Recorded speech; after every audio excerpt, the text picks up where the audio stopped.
Is Liverpool about to pull off the ultimate transfer heist? From a €50 million bargain deal for a Real Madrid powerhouse to facing a huge competition for €80 million World Cup midfielder, brutal clear-out that sees Cody Gakpo heading for the exit, and a fresh attempt to sign Mohamed Salah's replacement from PSG, the gaffer is making some ruthless calls. We're breaking down the 4 massive deals that are about to transform Anfield.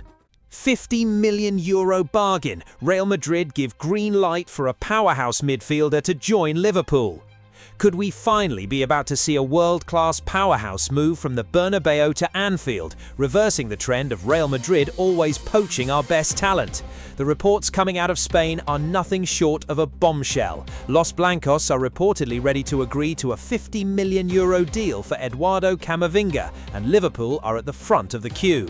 We've spent years watching Real Madrid beat us to targets or lure our stars away, but the tables have turned. Jose Mourinho has reportedly signed off on the exit as Real try to free up funds for their own targets, and the opportunity to snag a player of Camavinga's pedigree for such a fee is a once-in-a-decade chance.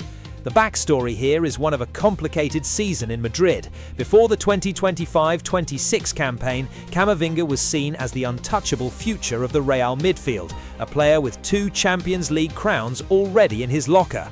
But the now reality is that he struggled for a consistent starting role, often relegated to the bench and logging minutes as a substitute. He was even a shock omission from France's 2026 World Cup due to this loss of domestic form. Real Madrid are now desperate to sign Enzo Fernandez, and to do that, they need to sacrifice a major asset. This has opened the door for Richard Hughes to make a move that would have seemed impossible just 12 months ago. However, the drama lies in whether the player actually wants the move. Camavinga is a fighter, and reports suggest he wants to stay in Madrid and fight for his place, despite the club being ready to sell him. This creates a massive obstacle for Liverpool.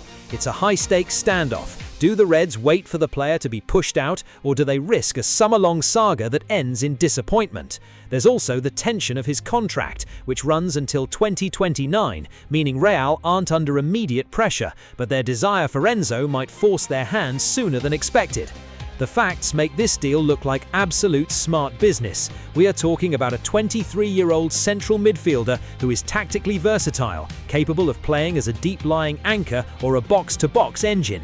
Even in a down year, he made 43 appearances across all competitions for the biggest club in the world.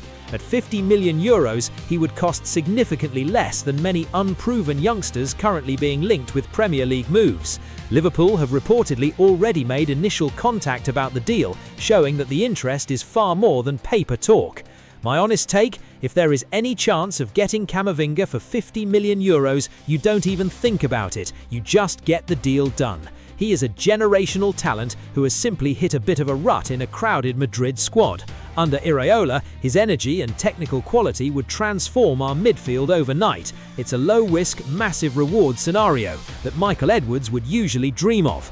The only risk is the player's willingness to leave the Spanish capital. What do you lot think? Is Camavinga the powerhouse we've been crying out for? Let us know in the comments. Pack his bags. Why Liverpool are set to sell decisive star in brutal £250,000 a week clear-out. Is it time to admit that one of our most expensive attacking experiments has officially run its course? Or is the gaffer about to make a massive mistake by letting a decisive talent leave just as he finds his feet? The news coming out of Anfield today suggests that Richard Hughes and Andoni Iraola are preparing to be absolutely brutal this summer. After a disappointing 5th-place finish, the word is that Cody Gakpo has been told he can pack his bags and exit the club. It's a shocking development for a player who was supposed to be the future of the front line, but the reality of the Premier League is unforgiving, and the new regime clearly feels that sentimentality won't win trophies. We have to look at the context of why this is happening right now. Before this season, Gakpo was seen as a versatile, reliable option who flourished under Ronald Koeman for the national team. However, the now is far grimmer. Gakpo has just endured one of his worst ever seasons in a Liverpool kit. While Arne Slot stuck by him, the Dutchman struggled to string 2 passes together, looking like a shadow of the player who tore up the Eredivisie.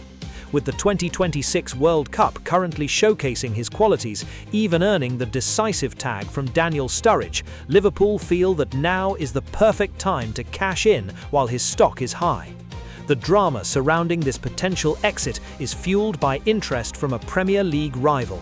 Roberto De Zerbi is reportedly desperate to bring Gakpo to Tottenham, believing he is the perfect fit for his 4-3-3 or 4-2-3-1 system. This creates a massive conflict for the Liverpool board. Do you sell a player who is clearly struggling in your system to a direct rival where he might actually thrive? It's a proper tactical gamble. If Gakpo goes to Spurs and starts cutting in from that left flank to smash them into the top corner, Hughes will have a lot of explaining to do to the Anfield faithful. When you look at the facts, the numbers tell a story of a player who just hasn't delivered the output required for an elite title charge. Gakpo managed just 9 goals last season, a tally that barely made a dent in Liverpool's ambitions. He is currently 27 years old, arguably at the peak of his powers, but with a contract running until 2031, he won't be leaving for a bargain price.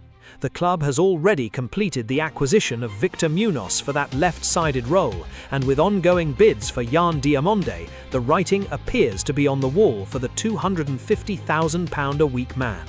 My honest take is that this is the right move, even if it feels a bit harsh.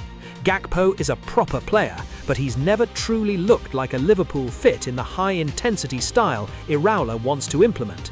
We've seen the club struggle before when they sell without a replacement, like with Luis Diaz, but with Munoz already through the door, the risk is mitigated. If Tottenham are willing to cough up a massive fee, we should take the money and reinvest it in the midfield. But I want to hear from you. Is it rubbish to sell Gakpo now, or should we cash in while he's looking good at the World Cup? Liverpool face huge competition for €80 million World Cup midfielder. Liverpool's search for midfield reinforcements has led them straight into a heavy-stakes transfer battle for Borussia Dortmund's Felix Nmecha. The 25-year-old midfielder has been turning heads with an outstanding string of performances for Germany at the ongoing World Cup. His commanding display against the Ivory Coast earned rave reviews, prompting high praise from prominent pundits Gary Neville and Ian Wright. According to reports from Sport Bild, Liverpool have formally thrown their hat into the ring by making direct contact over a potential summer move. However, Anfield Chiefs face massive competition with Bayern Munich, alongside both Manchester United and Manchester City, also inquiring about his availability. Nmecha's current Dortmund contract contains an €80 million release clause, which translates to roughly £69 million. Fascinatingly, that release clause does not become active until next summer, leaving Dortmund under zero immediate pressure to sell their prize asset. Insiders suggest it would take a staggering premium offer of around €100 million for the German club to even consider a sale now. For Liverpool, the primary allure of landing Nmecha lies in his highly coveted homegrown status under Premier League registration rules. Having spent over 3 years in Manchester City's academy before his 21st birthday, Nmecha qualifies perfectly without consuming a non-homegrown squad spot. On the pitch, he perfectly embodies the modern central midfielder, combining robust defensive duel-winning abilities with elite progressive passing metrics. With the transfer window heating up, Liverpool must act with absolute urgency to prevent their rivals from hijacking this crucial deal. Do you think Felix Nmecha is the missing piece in Liverpool's midfield, or is €100 million simply too expensive? Let us know your thoughts in the comments below, smash that like button and subscribe to the channel for more exclusive breaking transfer news. Hijacked again. Liverpool offered the chance to gazump Newcastle United for the 3rd time in a move for AZ Alkmaar's midfield sensation Keith Smith. We've already seen the Reds hijack the Hugo Ekitike deal and trigger Victor Munoz's release clause right under the Geordies' noses. Now, with Newcastle having tracked Smith for an extended period, Liverpool have been approached regarding his availability for around £52 million. It's a move that would further sour relations with the Magpies, but when has that ever stopped Michael Edwards? The backstory to this rivalry is one of pure recruitment dominance. Before last summer, relations were already strained as negotiations rumbled on for Alexander Isak, which eventually saw Liverpool pay a record £125 million. Now the Reds have established a pattern of letting Newcastle do the groundwork before swooping in to close the deal. Smit is seen as one of Dutch football's brightest young talents, known for his technical quality and ability to dictate the tempo of games. Newcastle thought they were leading the race, but the now reality is that Liverpool, Spurs and Chelsea are all lurking. The conflict here is whether Smit is actually the right fit for the raw back Liverpool need next season. While he has the traits for an Iraola system, critics argue he is raw and unproven at the highest level. The tension is between signing a high-potential project like Smit or a more established star like Felix Nemecha from Borussia Dortmund, who is also on the radar. Can Liverpool afford to gamble £52 million on potential when they need a midfielder who can succeed from the first minute? It's a tactical obstacle that could decide whether we're back in the title race or stuck in 5th place again. The facts surrounding Smith are intriguing. AZ Alkmaar are demanding €60, £52 million for the 20-year-old. He is a Netherlands under-21 international who has made it clear he is open to a move this summer. At the same time, Liverpool are monitoring Felix Nemecha, a homegrown talent whose release clause doesn't even become active until 2027. Dortmund reportedly wouldn't even talk for less than €100 million for Nemecha right now. This makes Smit a significantly cheaper, albeit riskier alternative for the engine room. My honest take is that we should be careful here. Hijacking Newcastle is always a laugh, but Smit feels like a player for the future, not the win-now signing we need.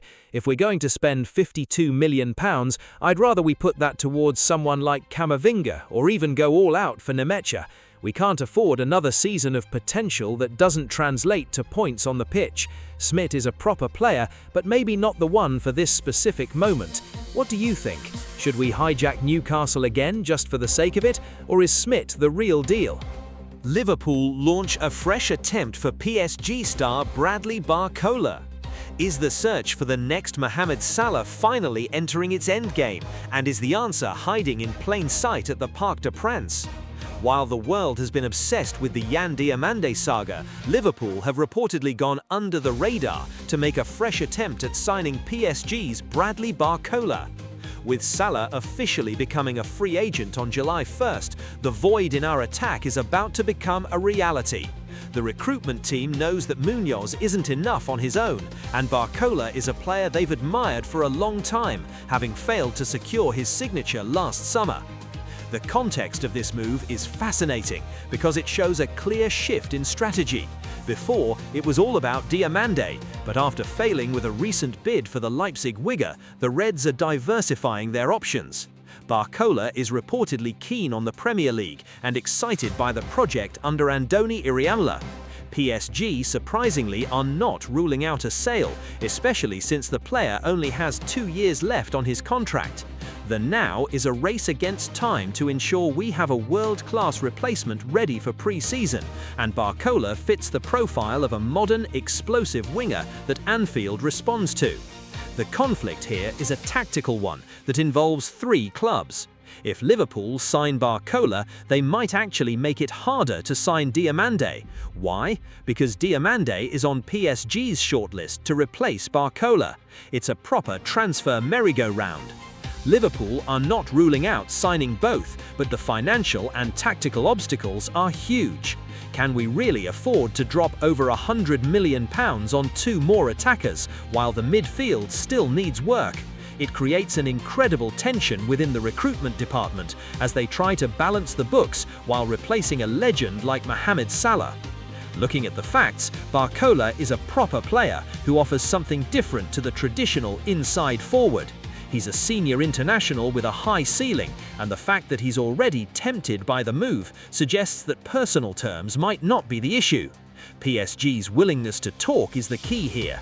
They know they risk losing him for a lower fee next year as his contract winds down.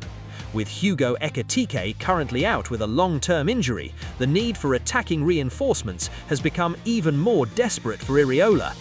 My honest take is that Barcola might actually be a safer bet than Diomande. He's already playing at a higher level with PSG and has shown he can handle the pressure of a massive club. Replacing Salah is an impossible task for one man, so bringing in both Barcola and Munoz would be the smartest way to distribute that goal-scoring burden. It's a high-stakes move, but it's one that could define the Iraola era. Who would you rather see in the kit next season, Barcola or Diomande, or both? Get in the comments.